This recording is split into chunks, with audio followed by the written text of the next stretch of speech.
Assalamualaikum warahmatullahi wabarakatuh. Perkenalkan, nama saya Muhammad Roy Albadi dari SMKN 1 Bandung kelas 12 TKJ 3. Pada kesempatan kali ini saya akan membahas contoh pelanggaran HAM yang terjadi di Indonesia, yaitu peristiwa Trisakti.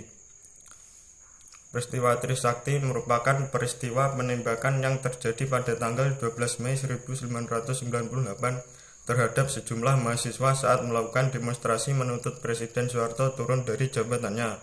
Kala itu pemerintahan masa Orde Baru sudah berlangsung selama 32 tahun, tepatnya dari tahun 1966 hingga 1998. Pemerintahan yang dipimpin oleh Presiden Soeharto memiliki berbagai kebijakan yang baik untuk kelangsungan bangsa Indonesia. Namun ada juga kebijakan yang dianggap tidak memihak kepada rakyat. Kejadian ini menewaskan 4 mahasiswa Universitas Trisakti, serta puluhan lainnya luka-luka. Mereka yang tewas adalah Elang Mulia Lesmana, Heri Hertanto, Hafidin Royan, dan Hendriawan C. Mereka tewas tertembak di dalam kampus, terkena peluru tajam di tempat-tempat vital seperti kepala, tenggorokan, dan dada. Peristiwa penembakan 4 mahasiswa Trisakti ini juga digambarkan dengan detail dan akurat oleh seorang penulis sastra dan jurnalis, yaitu Anggi Dwi Widowati dalam karyanya berjudul Langit Merah Jakarta. Tragedi Trisakti dilatar belakangi oleh beberapa faktor seperti krisis politik, krisis ekonomi, krisis kepercayaan, dan krisis hukum. Ekonomi Indonesia mulai goyah pada awal 1998 yang terpengaruh oleh krisis finansial Asia sepanjang 1997 sampai 1999. Pemerintahan Presiden Soeharto juga dinilai otoriter dan tidak menerima kritikan. Selain itu, kekuasaan kehakiman berada di bawah kontrol dan campur tangan Presiden Soeharto. Latar belakang krisis yang banyak terjadi di Indonesia pada masa Orde Baru inilah yang menimbulkan krisis kepercayaan hingga membuat para mahasiswa dan rakyat melakukan demonstrasi besar-besaran di bulan Mei 1998. Tragedi Trisakti terjadi tanggal 12 Mei. Kala itu mahasiswa pun melakukan aksi demonstrasi besar-besaran ke Gedung Nusantara, termasuk mahasiswa Universitas Trisakti. Mereka melakukan aksi damai dari kampus Trisakti menuju Gedung Nusantara pada pukul 12.30.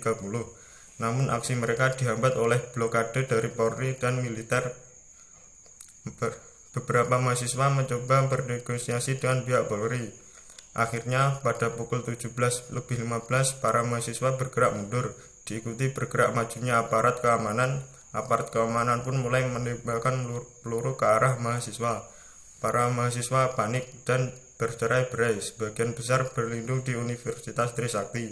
Namun aparat keamanan terus melakukan penembakan. Korban pun berjatuhan dan dilarikan ke Rumah Sakit Sumber Waras.